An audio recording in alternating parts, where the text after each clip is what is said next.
विधानसभा? मैं कोई ज्योतिषी नहीं हूँ, मैं कोई ऐसे आंकड़े नहीं दूंगा, पर एक बात मैं भूल गया कहने को, जो बहुत महत्वपूर्ण बात है। पिछले 10 साल में मोदी सरकार ने सारे के सारे पब्लिक सेक्टर कंपनी बेचने की शुरू कर दी।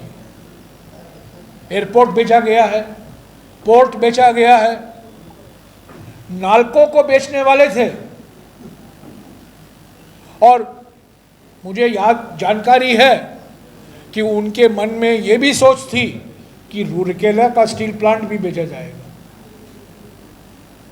बीजेडी लोग चुप थे, किसी ने कोई आवाज़ नहीं उठाई। हमने पार्लियामेंट ये आवाज़ उठाई, हमारे आईएनटीयूसी के नेताओं ने ये आवाज़ उठाई। तो पिछले 10 साल में जो प्राइवेटाइजेशन हो रहा है ये खतरनाक है। सारी देश की संपत्तियां बेचे जा रहे हैं।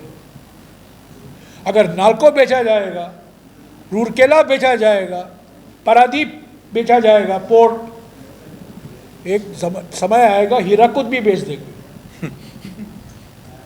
तो मेरा कहने का मतलब ये है कि पिछले 10 साल में जो नीति नरेंद्र मोदी जी ने अपनाया है, 21 लोग हैं हमारे देश में, 21 लोग अरबपति, जिनके पास उतना धन मिल गया है जितना कि 70 करोड़ भारतवासियों के पास है।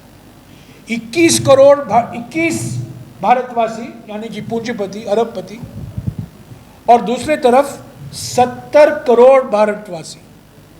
और ये नतीजा है हमारे प्रधानमंत्री, आउटगोइंग प्रधानमंत्री की नीयत और नीतियों का कारण, और जो इसमें यहाँ के मुख्यमंत्री भी शामिल है।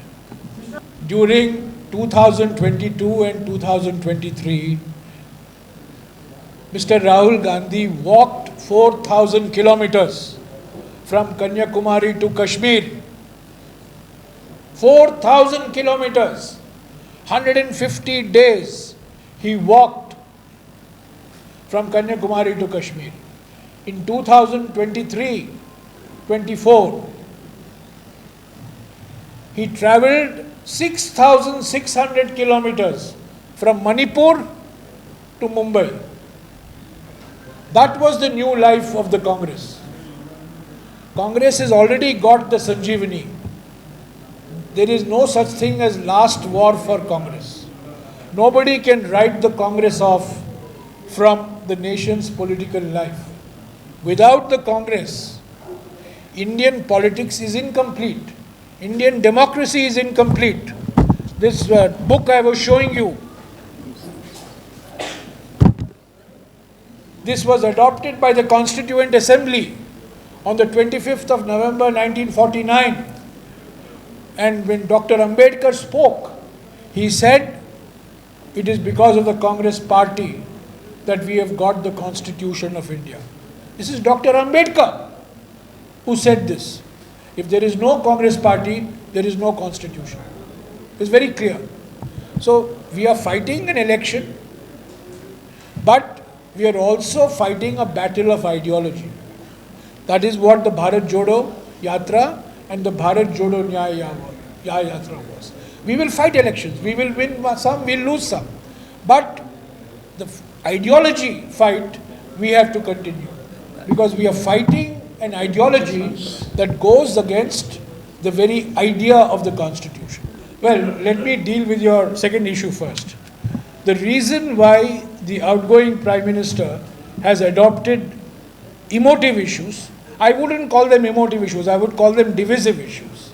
I would call them polarizing issues, communal issues. Because he knows he cannot fight this election on unemployment, price rise, welfare of scheduled castes, scheduled tribes, OBCs, youth, women. He cannot, how can he justify gas cylinder at 1100 rupees a cylinder when Dr. Manmohan Singh's time cylinder was being supplied at 450 rupees a cylinder? He cannot justify. He cannot justify the fact that we have the highest youth unemployment rate in the last 45 years. So deliberately, After the 19th of April, after the first phase of the election, the Prime Minister changed his campaign and started talking of Muslim League, Mangal Sutra, Bhais. He started talking of all these issues. Now, as far as the Odisha Assembly is concerned, that there is a deal between the two is clear. I mean, what was Mr. Ashwini Vaishnav, a BJD elected, a BJP member elected by the BJD? This is extraordinary. If the BJD and the BJP are political rivals, how did this happen? Of course, there is a deal between the two. And this is all fake boxing. This is all shadow boxing, what is going on. The fact of the matter is that every time a bill came to Parliament in the last 10 years, I have seen the BJD either support the government or walk out when the time came to take a stand. They never took a stand. But when they took a stand, they supported the government on all issues. They supported the weakening of the Forest Rights Act. They supported amendments of the Forest Conservation Act. They supported amendments to the Land Acquisition Act. They supported the labor codes, which rewrote all the labor laws. So they did not oppose demonetization of 8th of November 2016. They were not critical of GST, which has destroyed the MSME sector. So the track record of the BJD is to be a B team of the BJP at the center, in return for which the BJP is the B team of the BJD in Odisha. So A team in Delhi, BJP, B team BJP in Odisha, and vice versa for BJD. So they are two sides of the same coin.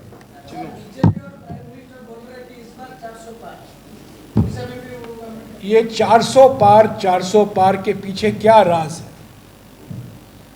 आपने एक मशहूर लोकप्रिय हिंदी गाना हुआ करता था, शायद आपको याद है कि नहीं, मैं नहीं जानता हूँ, पर्दे के पीछे क्या है? वो गाना था, पर्दे में रहने दो, पर्दा ना हटाओ। पर हमने पर्दा हटा दिया। जब उन्होंने 400 पार की बात की, हमने पर्दा उठा दिया और कह दिया कि 400 पार का मतलब है इस किताब को हटाओ और नया कॉन्स्टिट्यूशन लाओ। यही तो 400 पार है। और इनके सांसद, आरएसएस के नेता, इनके उम्मीदवार, सब लोग कहते हैं हमें 400 पार 400 दो ताकि हम नया कॉन्स्टिट्यूशन लाएं। तो ये 400, अभी प्रधानमंत्री 400 पार की नहीं बात कर रहे हैं। नहीं, अभी नहीं बात, अभी तो बिल्कुल नहीं, अभी तो बिल्कुल दूसरी बात कह रहे हैं। अभी तो मंगलसूत्र की बात हो रही है, हिंदू मुसलमान की बात हो रही है।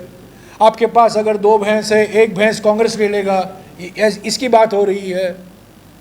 और अभी क्या, पहली बार प्रधानमंत्री ने कहा है अडानी और अंबानी के टेम्पो से काला धन कांग्रेस पार्टी को आ रहा है। अरे बाप रे, अगर इतना काला धन है अडानी को और अंबानी को, तो आपने ईडी नहीं क्यों छोड़ा इन दोनों के बीच? आपने ईडी छोड़ा हेमंत सोरेन के खिलाफ, हेमंत सोरेन अभी जेल में है। आपने ईडी छोड़ा अरविंद केजरीवाल के खिलाफ, अभी केजरीवाल को बेल मिला है 10 दिन के लिए। पर ये जो टेम्पो चलाते हैं और ये काला धन, इतना काला धन कांग्रेस को दिया है, उनके खिलाफ आपने कार्रवाई क्यों नहीं की? हम मांग करते हैं, आज भी मैं रोज मांग कर रहा हूं और आज भी यहाँ से मांग करता हूं, प्रधानमंत्री जी ये जांच कराइए, ये टेम्पो किसका है, ये नेम प्लेट रजिस्ट्रेशन कौन सा स्टेट का है, ये टेम्पो आया कहाँ से और कितना काला धन अडानी और अंबानी के पास है जो उन्होंने कांग्रेस पार्टी को दिया है, बताइए। चुप क्यों है? तो 400 पार जो कह रहे हैं ना, वो एक ही मकसद है।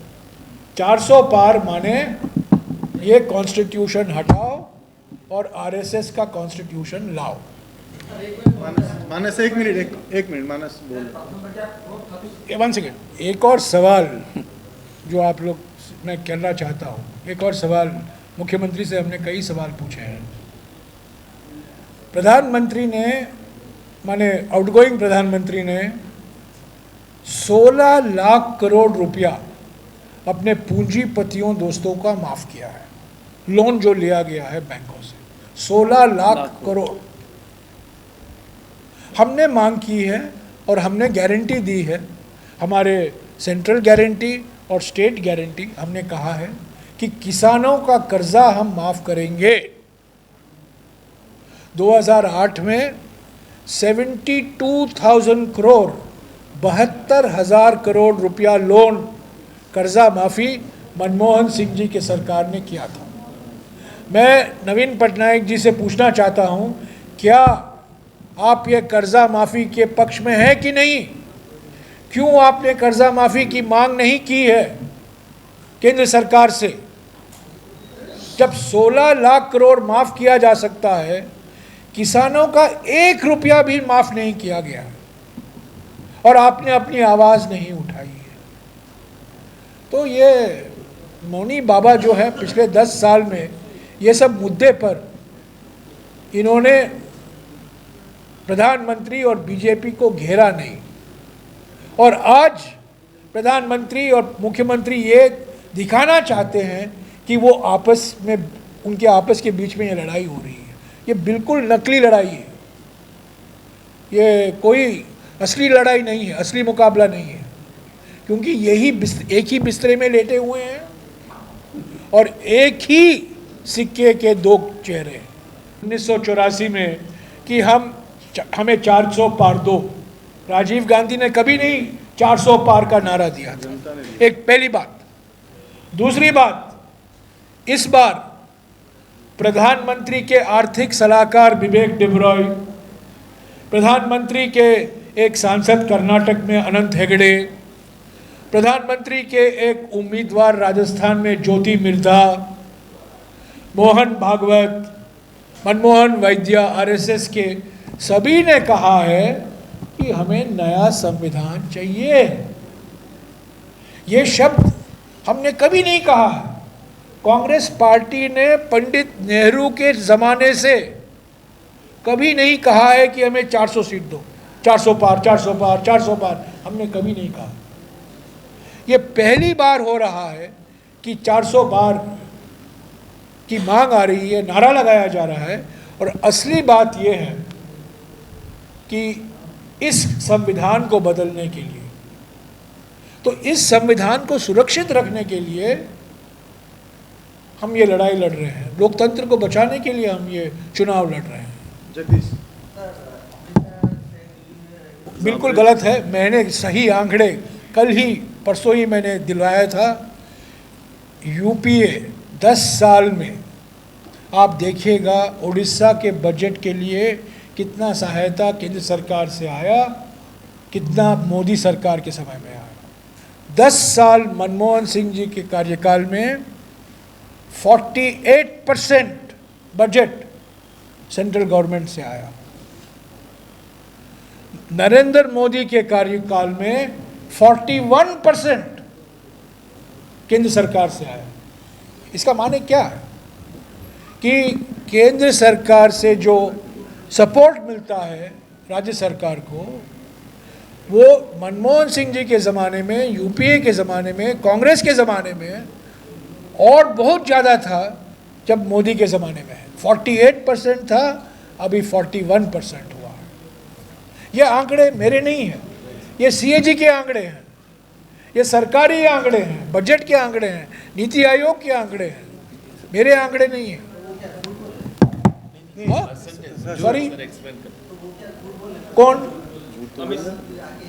इनको झूठ बोलने के सिवा और कुछ आता नहीं है। ये गलती से भी सच नहीं बोलते हैं।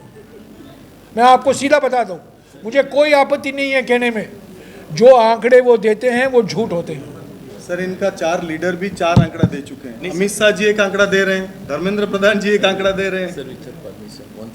एक वन सेकेंड। आप you have 100 rupee note? Yeah, yeah. One sec. I have. Yes, sir. I have. Relax. कोई सा नोट? ये 100 रुपये का नोट है। आप लोग सब जानते हैं, इसमें गांधी जी है, पीछे गांधी जी के चश्मा है। और यहाँ क्या है आपने देखा है? सामने 4 शेर हैं, 4 लायन, जो हमारा राष्ट्रीय प्रतीक है, नेशनल सिंबल है ना, 4 लायंस, अशोकन लायन। उसके नीचे क्या लिखा हुआ है? आप लोग पढ़ते हैं कभी कभी? प्रधानमंत्री तो पढ़ते नहीं है। यहाँ लिखा हुआ है सत्यमेव जयते, और प्रधानमंत्री का नारा है 4 शेर तो रखेंगे, पर नीचे लिखा होगा असत्यमेव जयते। सत्यमेव जयते नहीं, असत्यमेव जयते। हाँ प्रसाद, आपण जहाँ कहते टोटाल बजेट आउटले 2004 रु 2014 रे ओडिशा सरकार जो बजेट समुदाय आउटले तार 48% केंद्र सरकार दौले यूपीए सरकार। एबेकार बजेट आउटले कलेबर बढ़ी, तेणु तार केवल 41% दौरान, तेणु यार यथेष्ट अधिक यूपीए सरकार दौले, ये कम दौरान। सी टंका आकार रे कहते कलेबर से भिन्न थिला, कलेबर एबे भिन्न, यह ही सत्य। हाँ जी,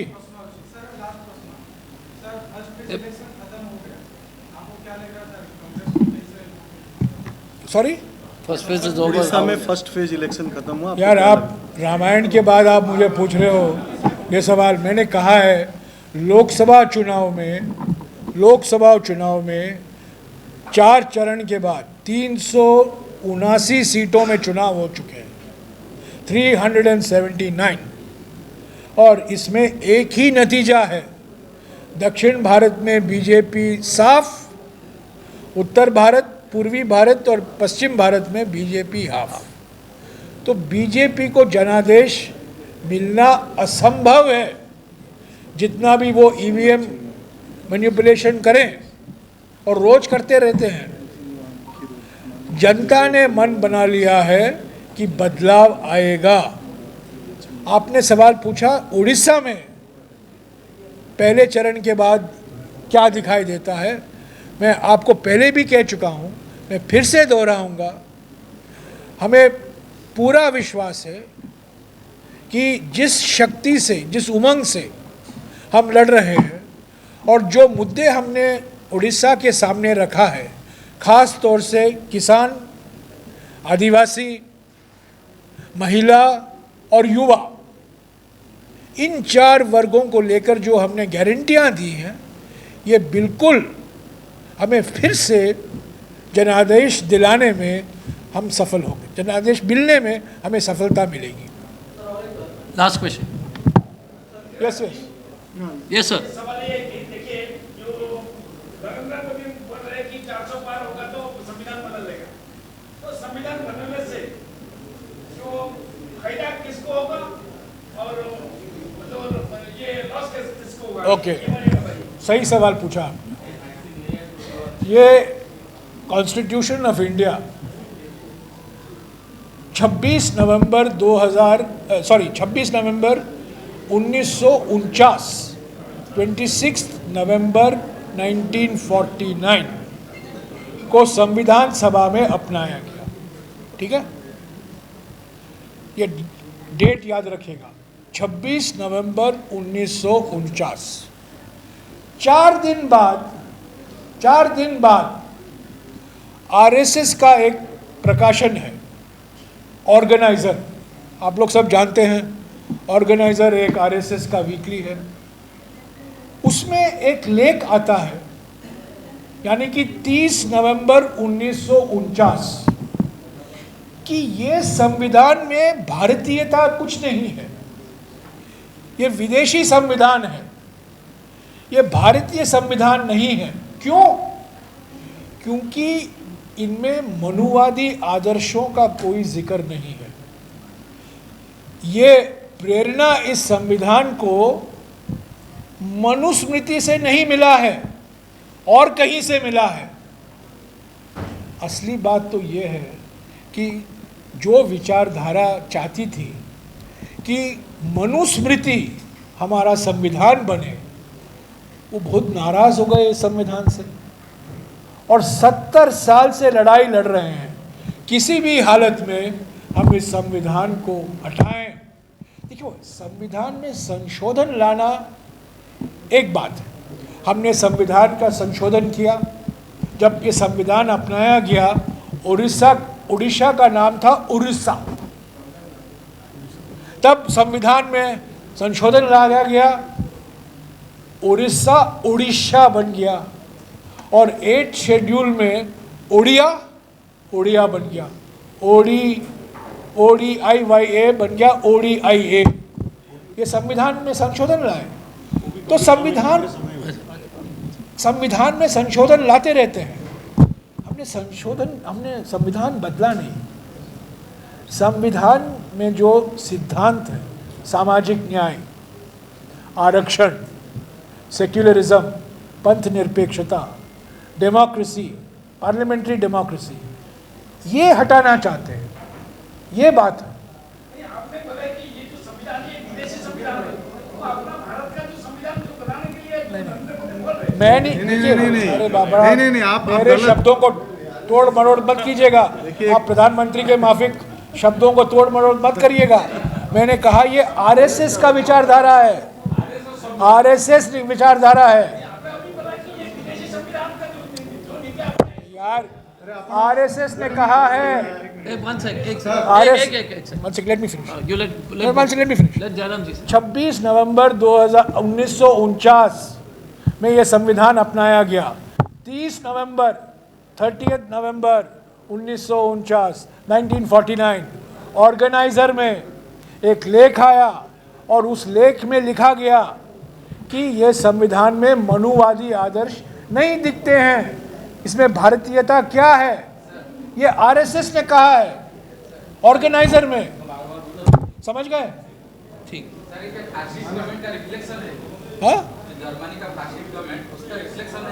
sorry, Is it a reflection of a fascist government? Of course. देखिए, ये संविधान को बदलने का इरादा, जिस तरीके से मुख्यमंत्रियों को जेल में लगाया गया है, सारे विपक्ष के नेताओं के खिलाफ ईडी, सीबीआई, इनकम टैक्स छोड़ा जाता है, पार्लियामेंट में बिल आते हैं, बुलडोज़र लगाया जाता है, बिल पारित किया जाता है। ये तो वन नेशन वन इलेक्शन नहीं है, वन नेशन नो इलेक्शन हो जाएगा।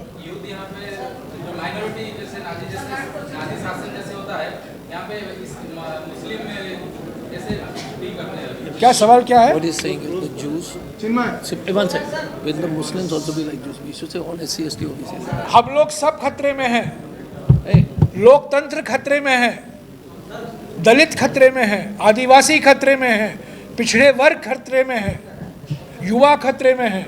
सभी लोग जो सही सोचते हैं वो खतरे में है। last question. चिन्मय। ये प्रधानमंत्री के माफिक आप सबको धर्म के चश्मे से मत देखेगा। ये एक मिनट, जो सवाल उठाया गया ये प्रधानमंत्री जैसा सवाल है। Hey, last. एक सांप्रदायिक रंग दिया जा रहा है हमारे देश में। एक सेकंड। Hey, last question. सभी लोग जो सही सोचते हैं उनको खतरा है, Okay, one सिर्फ second. एक धर्म या एक समाज को नहीं। Last. हम कांग्रेस पार्टी हमेशा कहती आ रही है, हम एक बहुधार्मिक देश हैं। हमारे समाज में धर्म, सब लोग धार्मिक हैं। कोई न, सब लोग मंदिर जाते हैं, मस्जिद जाते हैं, गिरजाघर जाते हैं, गुरुद्वारा जाते हैं, पर धर्म एक आस्था का विषय है। धर्म एक निजी मामला है। मेरा नाम है जयराम और मुझे राम का उपदेश देते हैं। मेरा नाम है जयराम, मेरे दूसरे नाम में भी राम है। मैं एकमात्र व्यक्ति हूँ जिसके दोनों नाम में, पहले नाम में और दोनों नाम में राम हूँ। पर इसका माने नहीं है कि मैं जाऊँ रास्ते पर कहूँ कि मैं राम भक्त हूँ। हम राम के व्यापारी नहीं हैं, हम राम के पुजारी हैं। व्यापारी और पुजारी के बीच में जमीन आसमान का फर्क है। हम धर्म का सम्मान करते हैं, धर्म की राजनीतिकरण नहीं करते। धर्म को राजनीति में लाना राजनीति को घटाता है, धर्म को भी घटाता है। Thank you. धर्म को सम्मान करना चाहिए।